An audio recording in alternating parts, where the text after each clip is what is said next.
কোরবানির গরুর মতো সাজাইতে আমি যে সিটে 4 জন বসা লাগবে ওই সিটে বসতো 6 জন। আমি অনেকবার বসছি, দুই পাশে কাঠের টুল 2টা জোড়া দিয়া 6 জন যে এমন চিপায় বসাইতো মনে হতো মাওয়া টু বরিশাল রিমান্ডের ব্যবস্থা। রাস্তাঘাটে চলতে গেলে ধৈর্য লাগবে, রাস্তাঘাটে চলতে গেলে কষ্ট হবে, পায়ে কাঁটা বিঁধবে, কারো কোনোই দিয়ে আঘাত লাগবে। কেউ তো সুস্থ স্বাভাবিক মস্তিষ্কের কেউ মানুষকে কষ্ট দেয় না, কিন্তু এই যে নরমাল বিষয়গুলি নিয়ে রাস্তাঘাটে বড় বড় উত্তেজনা, রাস্তাঘাটে বড় বড় মারপিট শুরু হয়ে যায়, এটা হলো ধৈর্যের কমতি, বুঝের কমতি।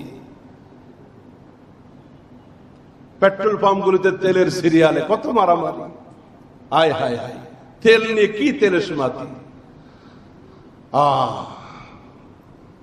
জামালপুরে দেখলাম এক লোক বোরকা পরে তেল নিতে গিয়ে ধরা খেয়ে গেছে।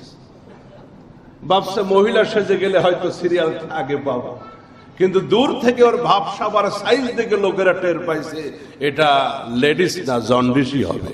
রমজি বলেন ভামিন মুসলিমিন ইশাকু শাওকাতান আমা ফাওকাহা ইল্লা কুতিবাত লাহু বিহা দারাজাতান ওয়া মুহিয়াত আনহু বিহা খাতিয়া। কোন মুসলিমের গায়ে, কোন মুসলিম চলতে গিয়ে একটা কাটা ফুটে গেছে পায়ে, কিংবা তার চেয়ে ছোট্ট কোন আঘাত প্রাপ্ত সে হয়েছে, রাস্তায় চলতে গিয়ে অটোতে ধাক্কা খেয়ে ব্যথা পেয়েছে, রব্বে করিম বলেন এই ব্যক্তির এই যে আঘাতটা পেল, কাটা বৃদ্ধ হয়ে গেল, কষ্ট পেল, এর দ্বারা আল্লাহ পাক তার একটি মর্যাদা বৃদ্ধি করে দেন এবং তার একটি গুনাহকে মাফ করে দেন। তাহলে রাস্তাঘাটে একটু হালকা ব্যথা পেলে বলবো ইন্না লিল্লাহ। রাস্তাঘাটে অসতর্ক অবস্থায় হয়তো কারো অটো বা কেউ চলতে গিয়ে একটু ধাক্কা লেগে গেছে, মেট্রো রেলের ভিতরেও মারামারিও মাঝে মাঝে হয়, ধাক্কা লাগলো কেন? তো আপনার একটা হেলিকপ্টার নিয়ে চলাফেরা করা উচিত। কেউ কি ধাক্কা দিতে মেট্রো রেলে ওঠে, অসতর্ক অবস্থায় লেগে যেতে পারে। কত ধাক্কা তো আমিও খাই।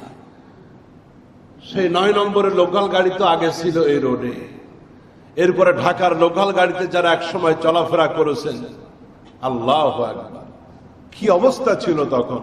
পদ্মা সেতু হওয়ার আগে যখন ফেরিতে মাওয়া ঘাট পার হয়ে ওপারে ওই যে বরিশালের মাইক্রোর ভিতরে যখন কোরবানির গরুর মতো সাজাইতে আমি যে সিটে 4 জন বসা লাগবে ওই সিটে বসতো 6 জন। আমি অনেকবার বসছি, দুই পাশে কাঠের টুল 2টা জোড়া দিয়া 6 জন যে এমন চিপায় বসাইতো মনে হতো মাওয়া টু বরিশাল রিমান্ডের ব্যবস্থা।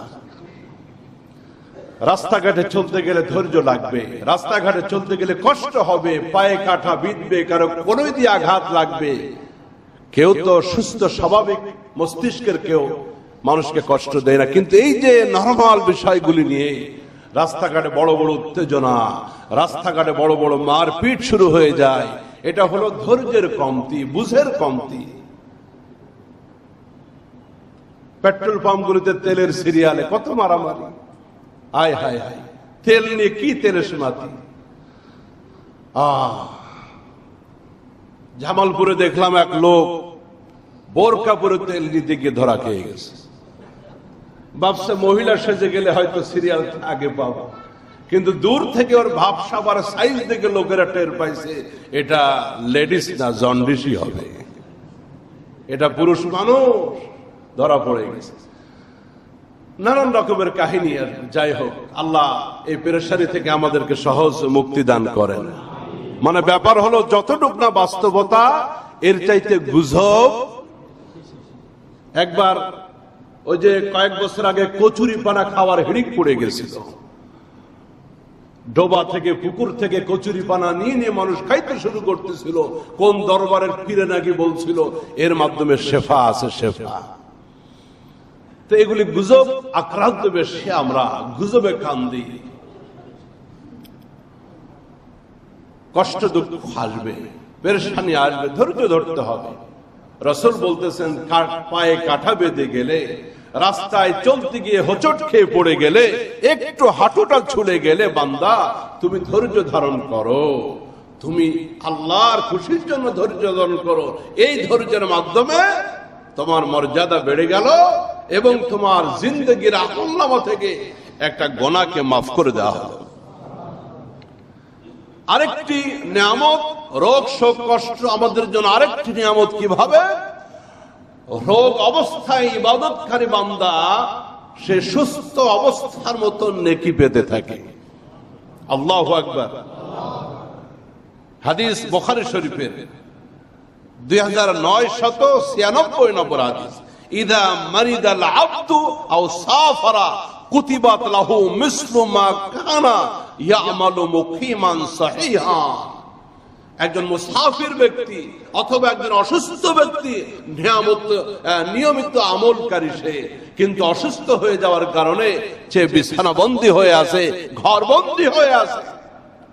পয়গম্বর বলেন, নবীজি বলেন, লোকটি সুস্থ থাকা অবস্থায় যেভাবে আল্লাহ রাব্বুল আলামিনের গোলামি করত, রাতের বেলা লম্বা তাহাজ্জুদের নামাজ আদায় করত, দুটো হাত তুলে আল্লাহর দরবারে দোয়া করত, নফল সেজদার ভিতরে কপালটা মাটিতে লাগায় রাখত। কিন্তু বান্দা অসুস্থ হয়ে হসপিটালের বিছানায় অথবা তার বাড়িতে বিছানায় ছটফট করে, আজানটা হলে মনটা ছটফট করে মসজিদের জন্য, কিন্তু অসুস্থ হয়ে বিছানাবন্দী হয়ে আছে। পয়গম্বর বলেন, এই যে লোকটা ইবাদত করতে পারলো না, কিন্তু তার মনের ভিতরে জ্বালা যন্ত্রণা, আল্লাহ রাব্বুল আমিন তার আমলনামায় ওই ইবাদতগুলির নেকিও দান করে দিবেন।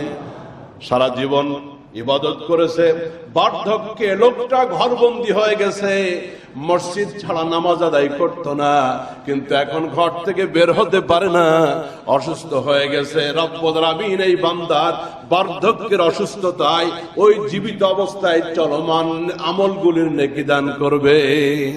আচ্ছা, এই পৃথিবীর সরকারের চাকরি করার পরে যখন রিটায়ার্ড হয়ে যায়, একটা পেনশনের ব্যবস্থা আছে না নাই? আরো জোরে বলেন। এবার বলেন তো, দুনিয়ার সব সরকারের বড় সরকারকে? এই পৃথিবীর সরকারগুলি চাকরিজীবীকে যদি পেনশন দিতে পারে, বসিয়ে বসিয়ে মৃত্যু পর্যন্ত যদি পেনশন দিতে পারে, আল্লাহ পাকের যেই বান্দাগুলা গোটা জিন্দেগি বার গোলামি করলো, ওই বান্দা যখন অসুস্থ হয়ে ঘরবন্দী হয়ে গেল, রব্বুল আলামিন কেন তার বান্দাকে পেনশন দিবেন না?